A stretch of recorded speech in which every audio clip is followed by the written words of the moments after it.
เ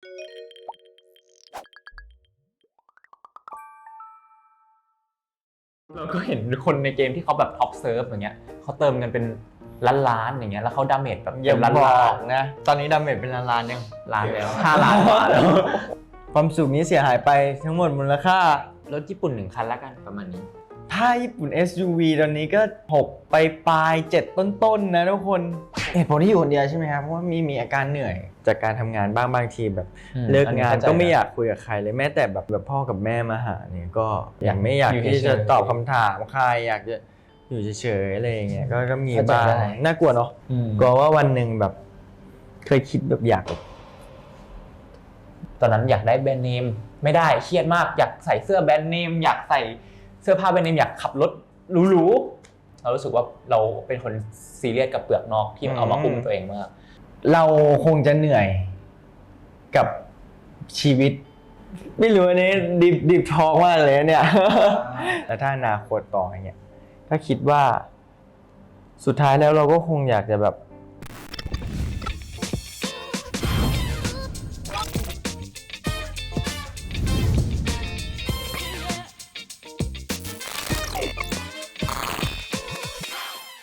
ครับผมกลับมา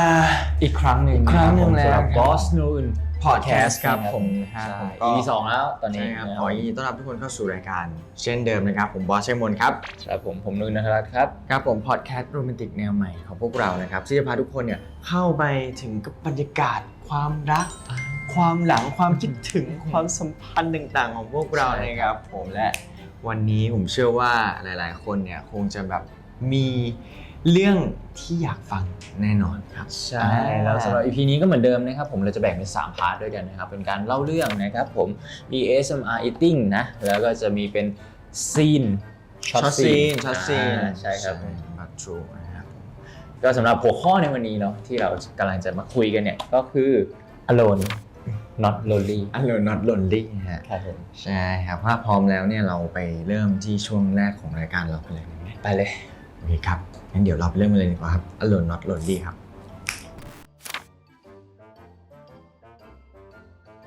ก็โอเคครับผมเข้ามาสู่ช่วงแรกนะครับเล่าหน่อยดิกับหัวข้อนี้ Alone Not Lonely alone แต่ไม่ lonely ไง ยังไงซิทำไมท็อปิกวันนี้มันคือยังไงฮะน่าจะหมายถึงว่าเขาเรียกว่าอะไรการอยู่คนเดียวเนาะไม่ว่าจะเป็นสกิลการอยู่คนเดียวมักจะทำอะไรเวลาอยู่คนเดียวอะไรเงี้ยใช่เลยครับผมสำหรับท็อปิกวันนี้ก็คือการอยู่คนเดียวมันเป็นยังไงมันรู้สึกยังไงเหงาไหมหรือต้องการอะไรหรือเปล่านะฮะผมใช่ฮะวันนี้ผมว่าท็อปิกน่าสนใจมากใช่เรามาเริ่มกันที่ท็อปิกแรกกันเลยนะครับผมสำหรับสกิลการอยู่คนเดียวคุณคิดว่าสกิลการอยู่คนเดียวของคุณเลเวลอะไรของผมคิดว่าการอยู่ของผมเลเวล100เลเวล100เลยเหรอทำไมใช่จึงให้เห็นคนผมเป็นคนแบบสนุกเฮฮาใช่ป่ะแต่ว่าจริงๆแล้วอ่ะเวลาแบบกลับไปอยู่บ้านอะไรเงี้ยผมก็แบบปิดสวิตช์เหมือนกันนะฟิล extrovert จำเป็นอะไรอย่างงี้ไม่เชิงว่า extrovert จำเป็นแต่เหมือนแบบว่าเวลาเราใช้พลังงานคือแน่นอนแหละการอยู่กับคนเยอะๆการสร้างมวลพลังงานให้กับคนรอบข้างอ่ะมันจะเผาผ่านพลังงานไปเยอะพอสมควรเลยนะพอกลับบ้านไปบางทีเราก็อาจจะแบบว่ากลับไปก็คงจะแบบเลือกทานอาหารอร่อยหรือแบบว่าเลือกดูซีรีส์ที่เราชอบหรือว่านอนเล่นโทรศัพท์อะไรอย่างเงี้ยก็เป็นผลใช่แล้วสำหรับคุณฮะผมคิดว่าเลเวล100เหมือนกันเพราะด้วยความที่ผมเป็นintrovertอยู่แล้วผมชอบอยู่คนเดียวผมชอบกลับไปผมชอบอยู่ในห้องคนเดียวไม่ชอบให้ใครเข้ามายุ่งผมชอบเปิดเพลงฟังเล่นเกมอะไรของผมคนเดียวใช่แล้วเป็นยังไงยากไหมแบบทำไมการทำอะไรคนเดียวมันแบบแชร์ให้ทุกคนฟังหน่อยสิว่ามันไม่ยากว่าเรามีแบบแนวคิดอะไรยังไงผมรู้สึกว่าผมค่อนข้างจะสบายต่อการใช้ชีวิตคนเดียวเรารู้สึกว่าเราแฮปปี้เราไม่ต้องมานั่งรอใครเราไม่ต้องมานั่งแพลนอะไรเราคือบางทีถ้าเราไปเที่ยวกับคนอื่นอย่างเงี้ยบางทีถ้าสมมติว่าคนนั้นเขาเป็นคนที่แบบว่ามีแผนในชีวิตเยอะๆอะไรเงี้ยอยากจะไปทำนั่นทำนี่อย่างเงี้ยผมรู้สึกว่าผมเป็นคนสบายๆผมไม่อยากฟิกเวลาฉันจะต้องแบบนี้ยึดติดกับแผนเพื่อที่จะต้องออกไปทำนี่นั่นนู่นต้องไปสถานที่นั้นผมบอกว่าเวลาผมไปเที่ยวผมจะโนแพลนมากนอนตื่น10 โมงตื่นมาทำอะไรชิวๆออกสักเที่ยงบ่าย เป็นคนไม่ได้วางแผนขนาดนั้นรู้สึกว่าเป็นคนที่แฮปปี้กับการอยู่คนเดียวมากๆใช่ตลอดเวลาที่ผ่านมาอะไรเงี้ยการที่เราอยู่คนเดียวสำหรับผมมันคือการแบบได้รีแคปเนาะเพราะว่าช่วงเวลาแบบที่เราได้ทำงานหรือเจอผู้คนเราบางทีเราแบบอาจจะลืมตัวเราเองไปเนาะว่าแบบว่าเฮ้ยเราโอเคกับสิ่งนั้นจริงๆหรือเปล่าอะไรเงี้ยเหมือนอย่างที่โนอื่นพูดก่อนหน้านี้ก็คือ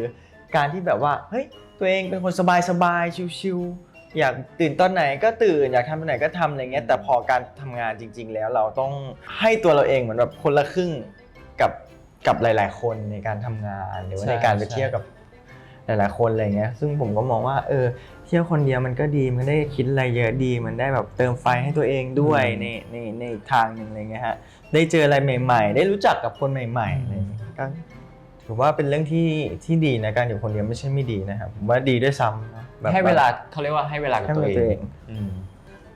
มักจะทำอะไรเวลาอยู่คนเดียวใช่ไหมผมส่วนตัวผมจะถ้าช่วงนี้ผมก็จะเล่นเกมเล่นเกมจริงๆเล่นเกมทุกคนรู้ว่าผมเล่นเกมตัวบอสเองก็รู้ทุกครั้งที่เขาหันมาเขาจะเห็นว่าผมเล่นเกมอยู่แต่เราก็จะมีการวางแผนในการเล่นกับทีมตรงข้ามอะไรเงี้ยทีมสำหรับทีมโมเป็นคนเล่นเกมจริงจังมากใช่ซื้อของ ขายของอยู่ตลอดเวลาฮะสำหรับผมเวลาอยู่คนเดียวใช่ไหมแต่ผมน่าจะแตกต่างจากคุณเวลาผมอยู่คนเดียวผมจะปล่อยจอยเลยเขาเรียกว่าแบบเหมือนงานอดิเรกของผมมันกลายเป็นแบบแค่ฟังเพลงอ่ะแค่ฟังเพลงเลยแล้วก็นั่งอยู่เฉยๆอย่างเงี้ยก็ได้แบบไม่ต้องแบบทำอะไรก็ได้อะไรเงี้ยฮะก็แปลกเหมือนกันเนาะเมื่อก่อนมีอะไรทำเยอะมากแต่เดี๋ยวนี้เหนื่อยก็ฟังเพลงผมก็กลับบ้านเล่นเกม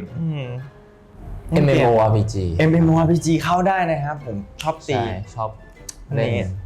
เมื่อก่อนผมเล่นเซิร์ฟไทยจนตอนนี้เซิร์ฟไทยมันปิดตัวลงไปแล้วแต่ว่ามันยังมีเซิร์ฟหลักเขาเรียกว่าเซิร์ฟ C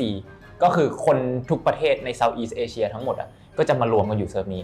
ตอนแรกเขามีเซิร์ฟเกาหลีเซิร์ฟจีนเซิร์ฟไทยพอแต่ละเซิร์ฟที่เขาแยกกันไปเปิดมันถูกปิดตัวลงด้วยสัญญาที่อาจจะหมดลงหรืออะไรอย่างเงี้ยทุกคนก็ย้ายกลับมาเล่นที่เซิร์ฟ C มันเลยกลายเป็นว่าตอนนี้มันเป็นเกมแบบ international ที่แบบว่ามีทุกสัญชาติเลยรวมกันอยู่อะไรอย่างเงี้ยมันก็จะมีกิลด์วอร์มีการแข่งเป็นทีมมีนู่นมีนี่มีแบบซื้อขายของเก่งราคากำไรอะไรอย่างเงี้ยมีสุ่มกล่องมีสุ่มอะไรทุกคนเชื่อไหมว่าแบบผมมาทันในยุคที่แบบว่ากล่องสุ่มเริ่มราคาหลัก10 บาทแต่ผมสุ่มได้ของราคาเกือบแสนเฮ้ยแล้วขายได้จริงๆแต่มันก็สนุกดีนะมันเป็นการเหมือนแบบได้ลองเป็นพ่อค้าซื้อขายต่อรองราคาเล่นเกมเล่นอะไรเก็บของไปเรื่อยๆอะไรอย่างเงี้ยเราก็เห็นคนในเกมที่เขาแบบท็อปเซิร์ฟอย่างเงี้ยเขาเติมเงินเป็นล้านๆอย่างเงี้ยแล้วเขาดาเมจแบบเป็นล้านๆนะอะไรอย่างเงี้ยตอนนี้ดาเมจเป็นล้านยังล้านแล้ว5 ล้านกว่าแล้วตอนนี้ผมเป็นคนที่ดาเมจสูงที่สุดในเซิร์ฟเวอร์ยืนแท่นอยู่ตรงกลางขิงเลยนะเนี่ยวันนี้ใช่ผมเป็นอันดับ1ของเซิร์ฟนะตอนนี้ทุกคนเป็นเช็คได้มันเป็นการลงทุนที่ผมไม่ได้เสียฟรีนะผมได้คืนผมเปิดกล่องสุ่มผมได้ผมก็ขายของได้เงินกลับมาได้เล่นด้วยอะไรอย่างเงี้ยเหมือนการซื้อนาฬิกาเลยเหมือนเราเอาเงินสดมาแปะไว้ที่ข้อมือวันนึงแล้วก็เชิญกลับมาเป็น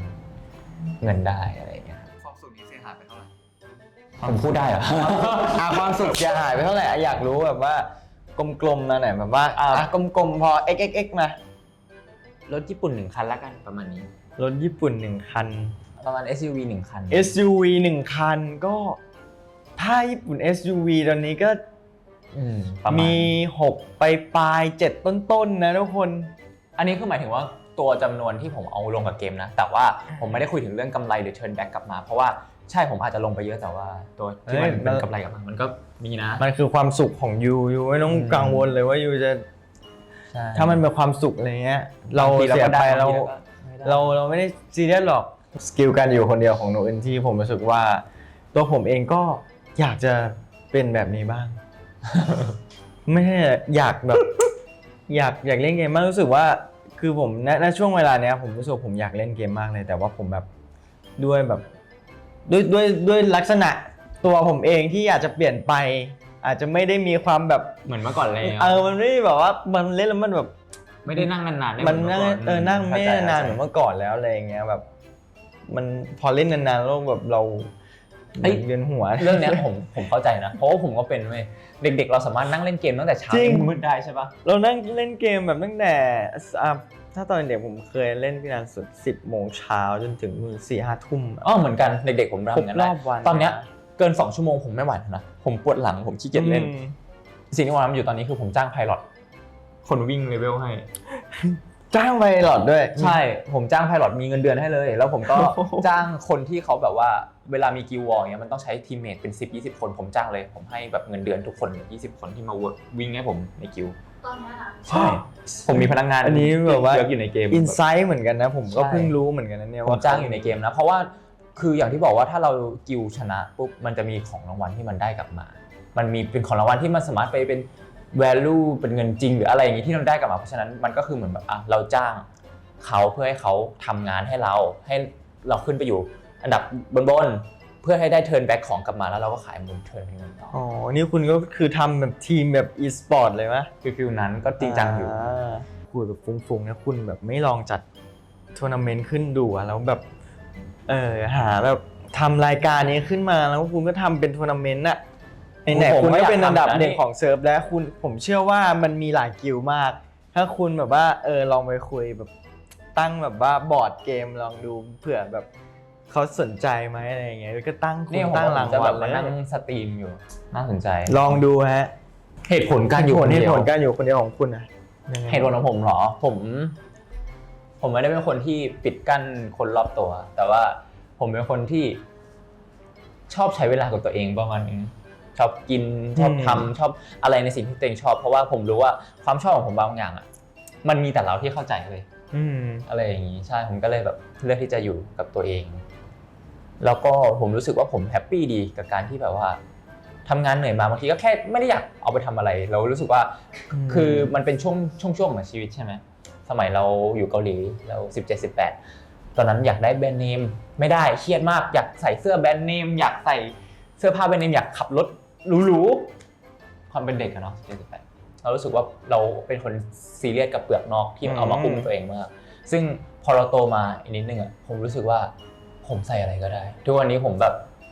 ทุกคนรู้ป่ะเอาจริงๆนะทุกวันนี้ผมใส่บางทีผมไม่ได้ใส่เสื้อมีแบรนด์ด้วยนะผมใส่เสื้อยืดธรรมดาไม่มีแบรนด์กางเกงวอร์มกางเกงยีนอะไรอย่างเงี้ยอาจจะมีใส่นาฬิกาบ้างอะไรอย่างเงี้ยเพราะว่าผมมองว่านาฬิกามันเป็นสิ่งที่มัน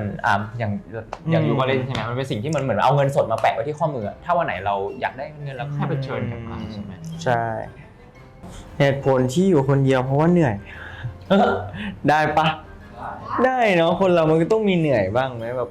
คือเหมือนพอทุกวันนี้เราทำงานเราเจอคนเยอะๆแล้วว่าจริงๆเราเป็น extrovert ก็จริงแต่แบบบางทีเราก็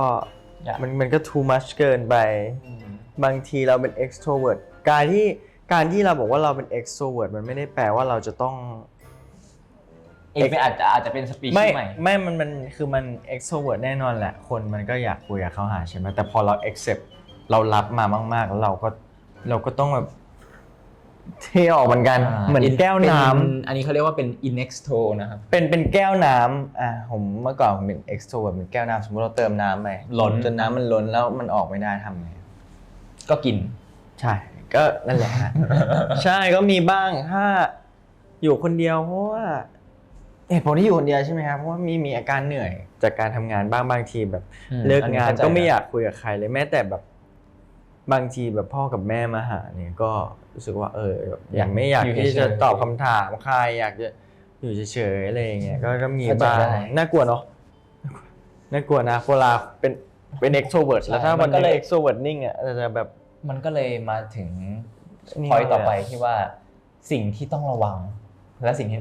น่ากลัวในการอยู่กับตัวเองมากเกินไปอันเนี้ยแบบกลายเป็นแบบสิ่งที่ต้องระวังใช่ไหมคือผมแบบเป็นคนที่ซีเรียสมากเลยก็จริงจังมากกับการทำงานเกินไปจนกลัวว่าวันหนึ่งแบบเคยคิดแบบอยากแบบโตไปสมมติแก่ไปอยากเป็นไรผมเคยคิดนะเคยคิดว่าอยากไปแบบบวชฮะแบบไปอยู่ทางธรรมเลยเนี่ยไม่คือเราไม่ได้อยู่ทางธรรมแต่เราแค่รู้สึกว่าเราคงจะเหนื่อยกับชีวิตเช่นแบบอย่างทุกวันนี้เราก็ต้องตั้งใจทำงานตั้งใจให้มอบความสุขตั้งใจทุกๆอย่างท ทำทุกอย่างให้ดีหมดทุกอย่างแหละแต่ถ้าอนาคตต่ออย่างเงี้ยถ้าคิดว่าสุดท้ายแล้วเราก็คงอยากจะแบบ พักผ่อน พักอยู่คนเดียวละมั้ง หรือถ้าไม่บวชก็อาจจะ อยู่คนเดียวต่างจังหวัดบ้างพักเก็บเงินทำแบบ ไม่รู้อันนี้ดิฟทอล์กมากเลยเนี่ยดิฟมากเลยเนี่ยก็นั่นแหละก็อาจจะแบบไปแบบบวชเพราะว่าเราก็เหนื่อยเนาะเราทำงานกับคนเยอะแล้วยิ่งทำงานในวงการมันยิ่งแบบมันยิ่งเห็นอะไรหลายๆอย่างจนเราก็รู้สึกว่าถ้าเราได้มีโอกาสแบบว่าข้อระมัดระวังกันอยู่คนเดียวก็คือแบบเราโปร่งอะแล้วก็เราเข้าใจทุกอย่างจนแบบว่าวันนึงเราไปบวชก็ได้ว่าแบบดีกว่าอยู่กับหมาวัดแมววัดอะไรอย่างเงี้ย ผมใช่ป่ะข้อควรระวังในการอยู่คนเดียวมากเกินไป กลัวตัวเองแบบไม่อยากอยู่ ทำไมถึงกลัว ไม่มีความคิดแบบว่าอยากแบบฆ่าตัวตายหรืออะไร แต่ว่าคือมีความคิดว่าแบบว่าสุดท้ายแล้วชีวิตอะถ้าวันนี้ไม่ได้เป็นคือเคยคิดตลอดตอนอยู่คนเดียวจะชอบมานั่งคิดเรื่องชีวิตเพราะผมเป็นคนที่วางแผนมาตลอดแล้วก็คิดตลอดเวลาอยู่คนเดียว ถ้าสมมติว่าวันนี้ไม่ได้ทำงานตรงนี้เหมือนเดิมแล้วเราจะทำอะไรต่อ เราจะไปสเต็ปไหนต่ออะไรเงี้ยก็เลยแบบกลัวตัวเอง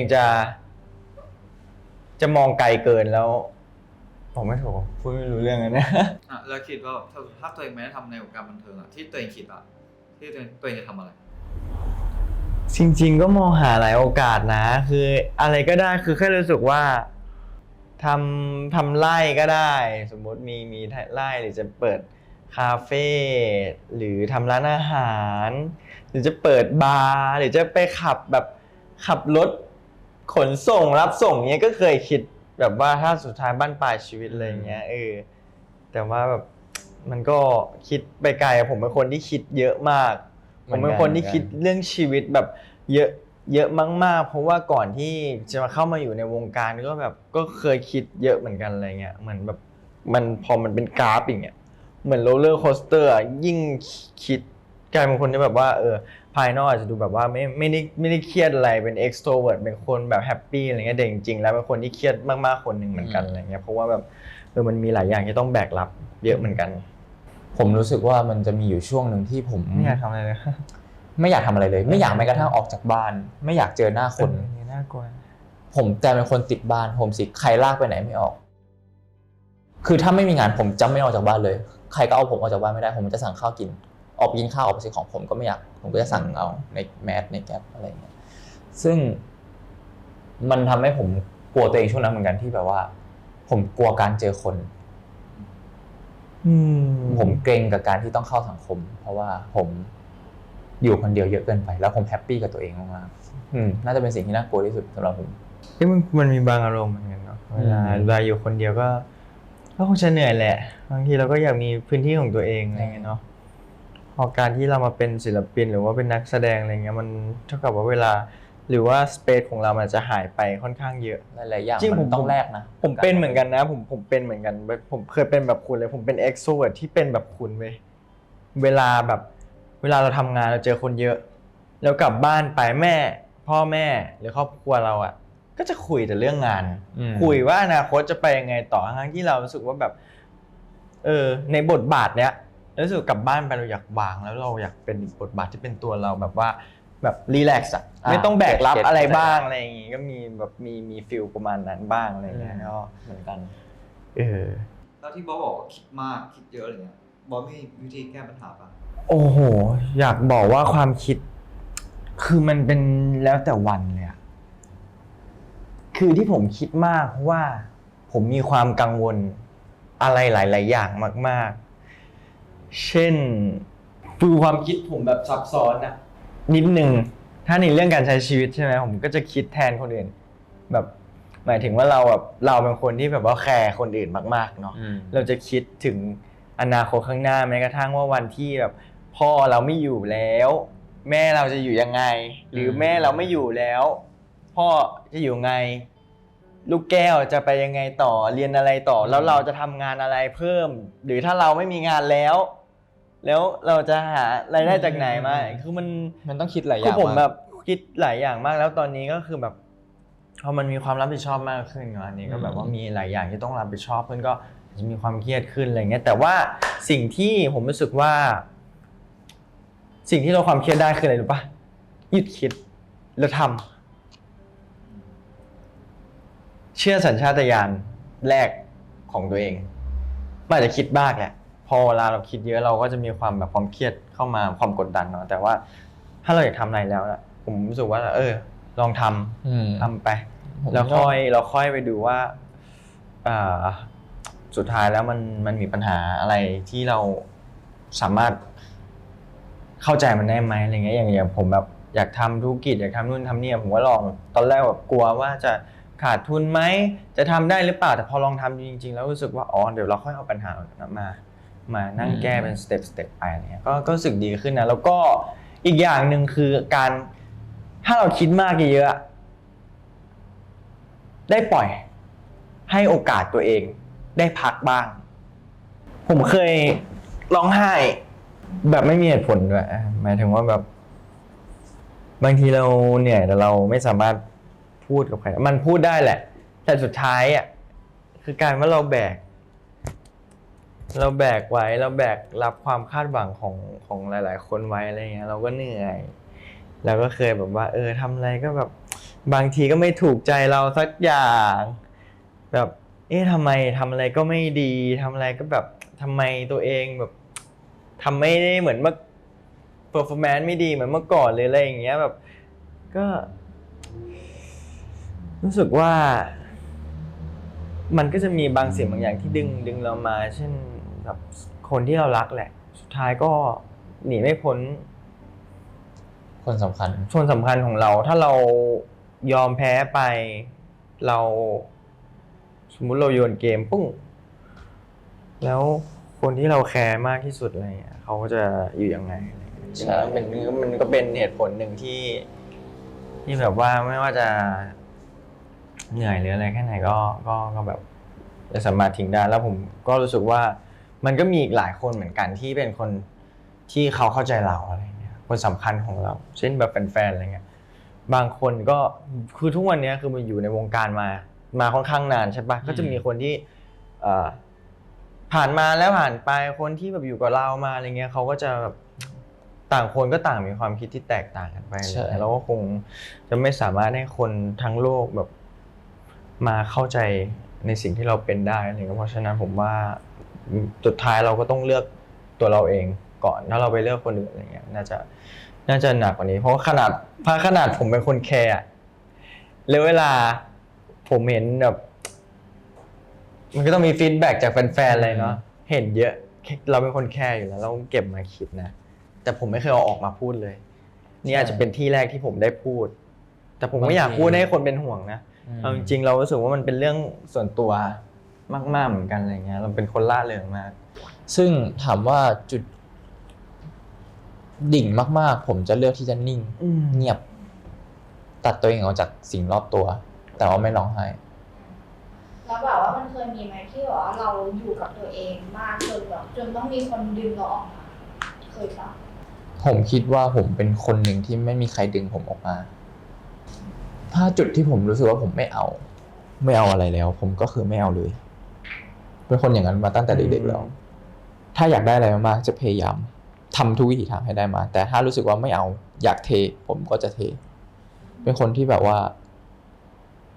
ก็ถ้ารู้สึกว่าใจมันไปแล้วผมก็ไม่ทำอะไรอย่างเงี้ยก็เลยรู้สึกว่าถ้าผมอยากอยู่กับตัวเองจริงใครก็เอาผมออกมาจากจุดนั้นไม่ได้ถึงจุดหนึ่งเราก็อาจจะรู้สึกเองว่ามันต้องอย่างนั้นอย่างนี้แล้วนะอะไรอย่างเงี้ยก็เคยมีเครียดกับตัวเองเหมือนกันแต่เราก็เนี่ยอย่างทุกวันนี้ผมก็ทำหลายอย่างมากๆอะไรเล็กๆน้อยๆผมก็ทำบางทีแบบอย่างพอเขาวกกลับมาเรื่องเกมอีกแล้วเพราะว่ากลับมาเรื่องเกมอย่างเงี้ยเหมือนที่ผมบอกผมขายของในเกมได้หลักร้อยหลักพันแต่ว่าผมขายเดือนหนึ่งรวมตัวเลขบางทีก็เป็นแสนนะจากแค่ไอ้คำว่าของในเกมแค่นี้ใช่ผมว่าการอยู่คนเดียวถ้ามันไม่ทำให้ใครเดือดร้อนน่ะไม่ผิดนะ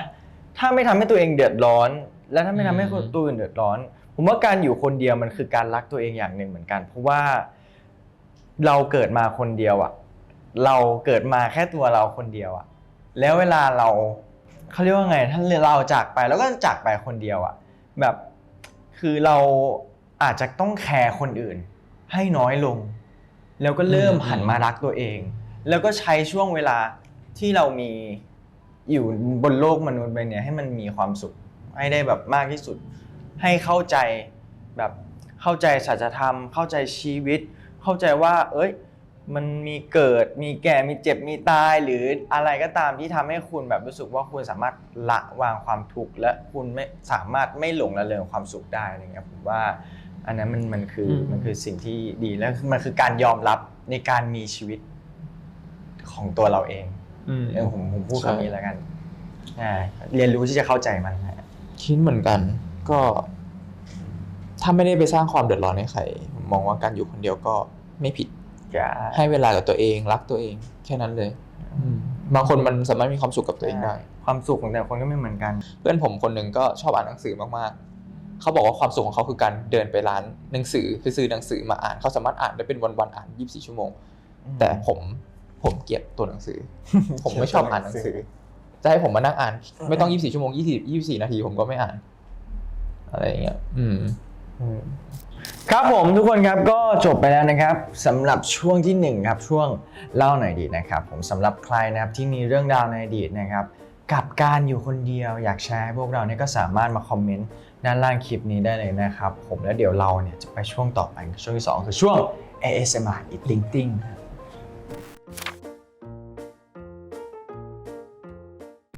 มา ASMR Eating again เย่ กับ EP นี้ก็จะเป็นไก่ฟรายมาโอ้โหอร่อยโคตรเลยว่ะยังไม่ได้กินยังไม่ได้กินนะ1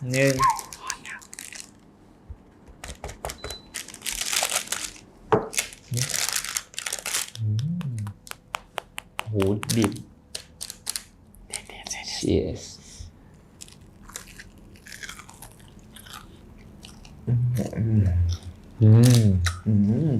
มันยังกรอบอยู่เนาะ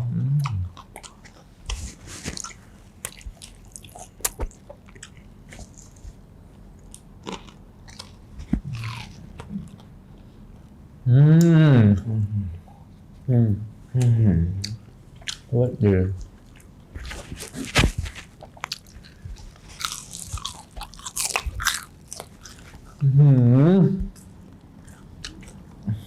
ลิ้นไม่ค่อยรู้รสมันจะละเคขออีกคำนึง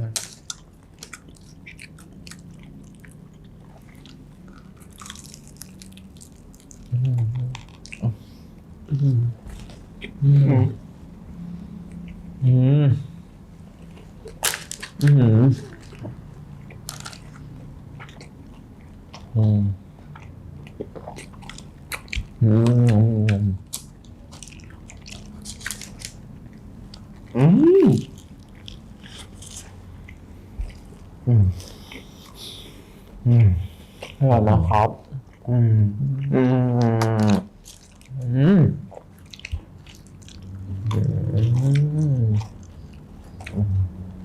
พวกเรา2คนชอบกินไก่ทอดมากใช่ไหมไก่ทอดอะไรก็ได้ขอให้มีไก่ทอดกินชีวิตเราก็มีสุขคุณลูกค้าสามารถเข้าได้นะครับอยากให้พวกเรากินอะไรก็สามารถติดต่อได้ที่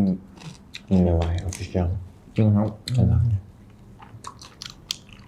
ก็มาครับใช่ครับไก่ทำไมมันหวานอย่างนี้เลยครับ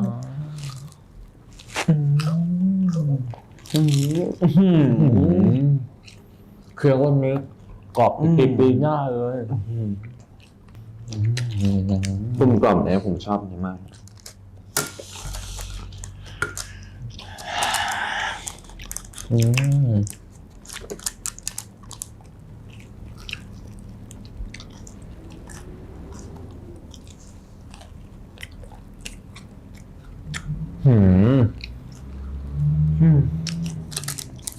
ดูแล้วอยากกินเหมือนเราอะเด้ดีเกินปะ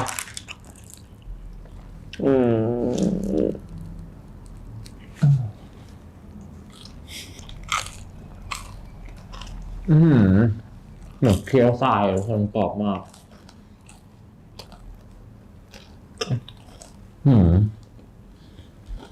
อร่อยจริงๆนะจริงๆไม่เจ้าจี้คุณย่าเคยพูดเอาไว้ ไก่ที่ดี ต้องเป็นไก่ที่กรอบ ข้างในหอมละลายนุ่มแล้วจะดีกว่านั้นถ้ากินกับคนรู้ใจ เพราะฉะนั้นแล้วลูกค้าสามารถเข้าได้นะครับ ครับ แต่ว่าสิ่งที่ผมเกลียดที่สุดคือการที่อาหารเหลือ เพราะฉะนั้นเราไม่เลือกว่าใครจะกินอันไหน ยาวกระเป๋า อะไรท่านไกลก่อนกลางไงเนี่ยกลางมาไม่ยิงไกล ทำไมนั่งจริงจัง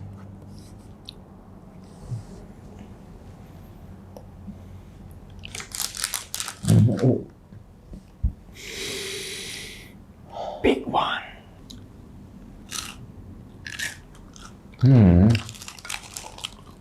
อร่อยไหม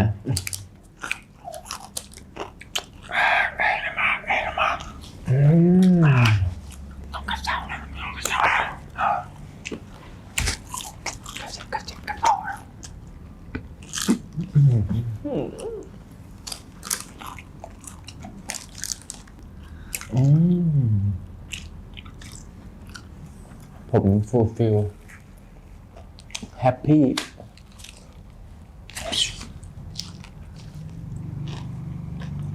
โคตรดีบอสโนอื่นเลือกไก่ทอด แล้วคุณล่ะ ลองหรือยัง หลายๆแบบ ใหม่ ไก่ทอดสูตรพิเศษ โรยความหวานพร้อมงา กินกับคนที่รู้ใจเนี่ย ยิ่งอร่อยเข้าไปใหญ่ อย่าลืมหาทานได้นะครับ ทุกสาขาใกล้บ้านคุณ ASMR EP 2 ไก่ทอด EP หน้าอยากให้พวกเราสองคนกินอะไร อย่าลืมคอมเมนต์ไว้ใต้คลิปนะครับแล้วเราสองคนไปต่อกันพาร์ท 3ดีกว่าเดี๋ยวเราจะไปพาร์ท 3กันครับ เข้าสู่ช่วงที่3 Silent but True ครับ เงียบแต่ซัด เงียบแต่ชัดนั่นเองครับผมก็จะเป็นช่วงที่พวกเราทั้งสองคนนะครับผมจะเลือกนะฮะสุ่ม1 ใน 3 เรื่องราวนะครับที่จะมาเล่าแบบคลื่นวิทยุสมัยก่อนให้ทุกคนฟังกัน มาเลย ใช่ครับผมก็โอเค ผมว่า EP แรกผมเป็นคนอ่านแหละเดี๋ยว EP เนี้ยให้คุณโนอื่นเลือก ได้เลย และอ่านมาครับ ผมเลือก2แล้วกัน มันอยู่ตรงกลาง ผมไม่ชอบซ้ายขวาเพราะว่ามันเหงา เอ้ยโอ้โห นะครับผม มาเริ่ม โอเคฮะและเรื่องราวที่ได้ Foodie Date Talk สำหรับเรื่องนี้นะครับผมก็ Foodie Date Talk นะครับผมเรามาเริ่มกันเลยไหม หมายความว่าไงวะ ที่บอกว่าท้องอ่ะ เฮ้ย อย่ามาพูดจาหมาๆแบบนี้นุ้ย ถ้าคุณคิดว่า2คนนี้กำลังคุยกัน นั่นเป็นเรื่องที่ผิดถนัดใช่แล้ว ภายในร้านอาหารอิตาเลียนชื่อดังที่คิวจองยาวนับหลายเดือน สายตาของแขกกำลังจับจ้องไปยังชายหนุ่ม2 คนที่กำลังหันหลังให้กัน และเพิ่งจะตะโกนใส่โทรศัพท์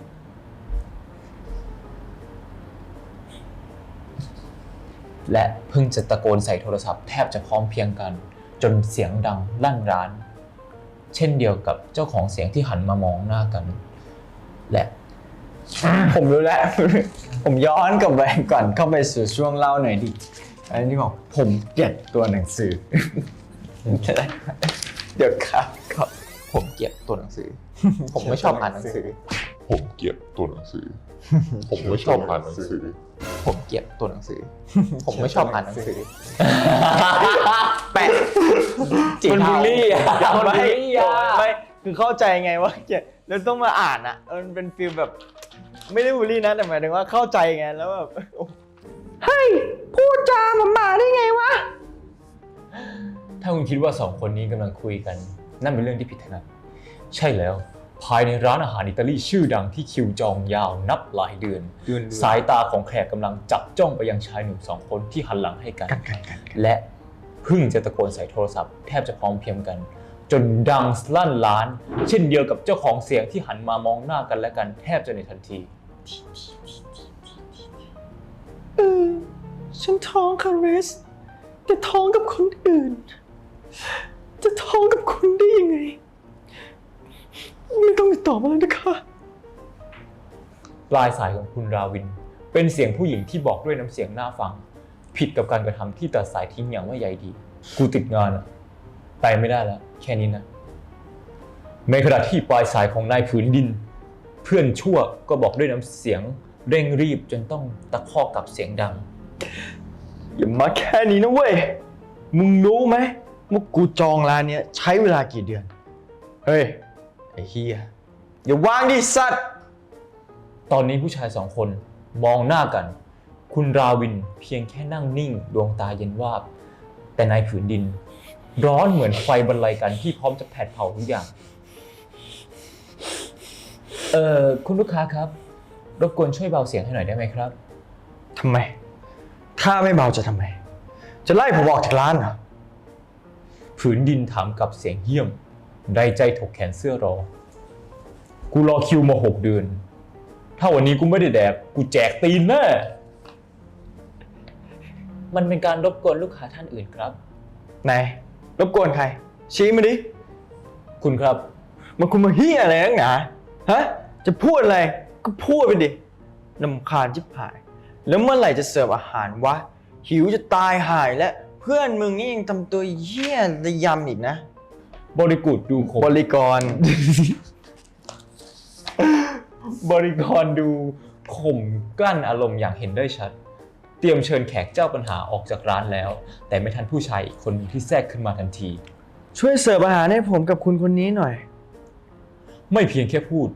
ราวินยังลุกจากที่นั่งตัวเองมานั่งตรงข้ามผืนดินโดยที่ไม่รอเจ้าของโต๊ะอนุญาต แต่ว่าคุณราวินครับ ผมทราบกฎร้านคุณดี ถ้ามาไม่ครบตามจำนวนที่จองเนี่ยคุณจะไม่เสิร์ฟอาหารให้ ผมเลยจะให้ยกเลิกอะโต๊ะผม และผมก็ร่วมโต๊ะกับคุณคนนี้แทน เมื่อจบปัญหานะครับ ราวินส่งยิ้มให้อีกทีแบบที่บริกรได้แต่ก้มหน้ารับคำ เลยหุ้นส่วนร้านพูดเอง ต่อให้เสกกฎใหม่ตอนนี้ก็ต้องฟังเปล่าวะ ครับรอสักครู่นะครับ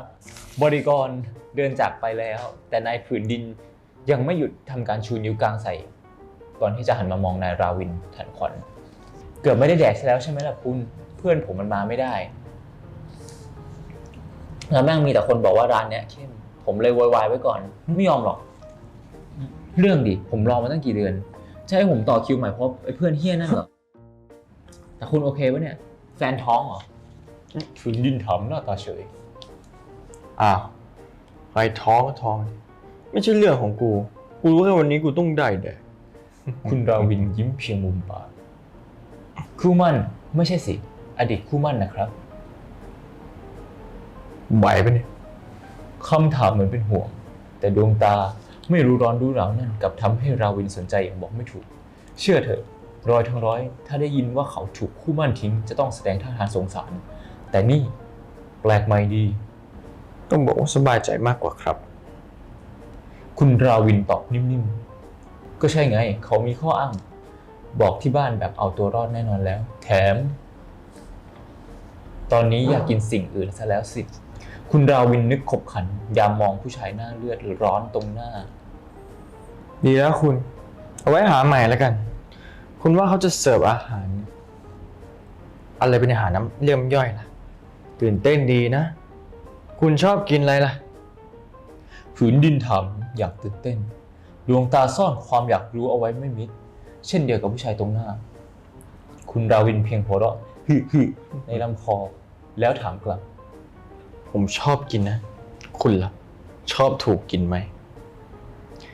หมายถึงชอบกินไหมเหรอครับ ผมโคตรชอบกินเลย ไม่งั้นจะโวยวายทำไมล่ะ ผมไม่อายหรอกแต่วันเนี้ยผมต้องได้กิน คนฟังยกมุมปากขึ้น เพราะเขารู้สึกว่าคืนนี้น่าจะเป็นคืนที่ดี แน่ละอาหารอร่อยคู่เดทถูกใจ และน่าจะได้กินย่างอื่น จบบริบูรณ์ สรุปแล้ว ลาวินได้กับฝืนดิน ลาวินอาจจะเป็น ปีศาจก็ได้นะเว้ย ส่วนผืนดินก็น่าเลือด ขี้โมโหขี้วีน ชีวิตสงสัยโมโหหิว จบกันไปแล้วครับผมสำหรับเรื่อง Foodie Date นี้เป็นไงบ้างครับผมเรื่องราวของเราสองคนที่เล่าให้ทุกคนฟัง ใช่ครับผมอาจจะฟังยากนิดนึงนะครับ ฟังยากนิดนึง ผม ครับ ไม่ค่อยได้อ่านบ่อยสักเท่าไหร่ เป็นไงบ้างเรื่องราวเมื่อกี้มันเล่าถึงอะไรบ้างฮะ ก็มันก็เล่าถึงเป็นเดทที่ร้านอาหารหรูแห่งหนึ่งนะครับของนายลาวินแล้วก็นาย พื้นดิน ผืนดินนะครับผม ใช่ฮะ อันนี้คุณเมเม่แต่งหรือเปล่าครับ ใช่ครับ อืม เพราะว่าคุณเมเม่เขาจะมีซิกเนเจอร์ว่าพระเอกกับนายเอกของคุณเมเม่เนี่ยเขาจะเกี่ยวกับสภาพอากาศไม่กับผืนดินผืนน้ำ พื้นดินพื้น อ่า น้ำราวินพื้นดิน ชื่อพระเอกราวินแบบเท่ๆอย่างเงี้ยมันต้องแบบ อืม ซิกเนเจอร์ของพี่เมย์เขาเลยเนาะใช่ ถ้าเรื่องราวต่อจากเนี้ยราวินอาจจะเป็นแวมไพร์ ถ้าใครอยากดูเรื่องราวต่อไปของ ไม่ก็ ราวิน ปี กับ ศา ผื จ นดิน ก็เสนอเป็นหน้าที่มีเมลออฟฟิเชียลนะครับให้คุณ ใช่ มาเม ครั ย์ บ เขาเวิร์กต่อ เดี๋ยวจะเป็นแวมไพร์ก็ได้แบบ กินข้าวเสร็จไป กินเลือดต่อ กินแน่อะไรเงี้ย ใช่ make sense เป็น หรืออาจจะเป็นแบบฆาตกรโรคจิต เฮ้ยอันนั้นเริ่มไม่ make sense ละ เฮ้ยไม่แน่นะฆาตกรโรคจิตก็ได้นะ แล้วผืนดินเป็นอะไรอ่ะ คุณนี้ก็เป็นคนอารมณ์ร้อน เป็น คน Barbie หนึ่งไง แบบบางทีแบบจะมีคนโรคจิตแบบชอบคนโมโหร้ายอะไรเงี้ยปัง หรือว่าจริงๆ แล้วฝืนดีอาจจะเป็นถูกส่งตัวมาสืบว่าใครคือฆาตกรต่อเนื่อง แล้วฆาตกรก็คือใส่ชุดสีดำมีแต่ตา ตื้อดื้อดื้อดื้อดื้อดื้อดื้อดื้อดื้อดื้อดื้อดื้อดื้อดื้อดื้อดื้อเฮ้ย ดนตรีมันบิด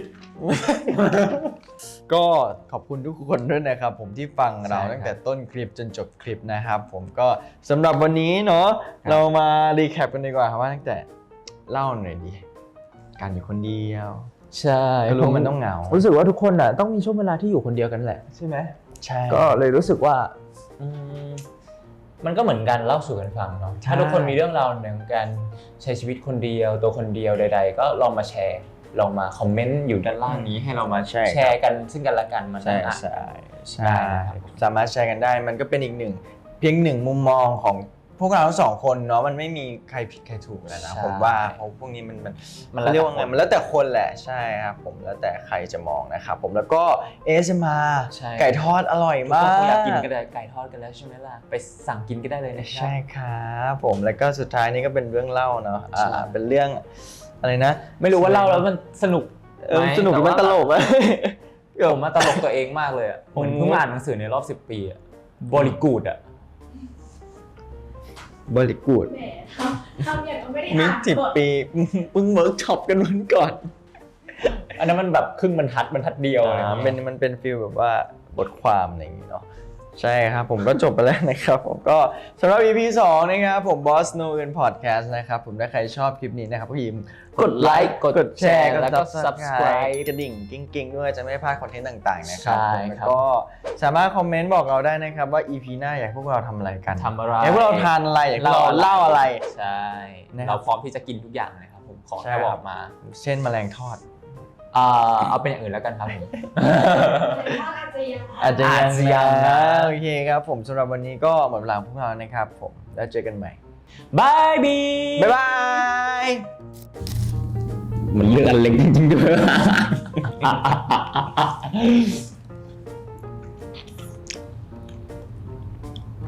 อิ่มด้วยน้ำเสียงหน้าแบบเอาไหมปลายสายของคุณวาริน ลาวินวารินเลย1 2 3บริกูดดูโทษครับ ไม่เป็นไรตั้งโอเค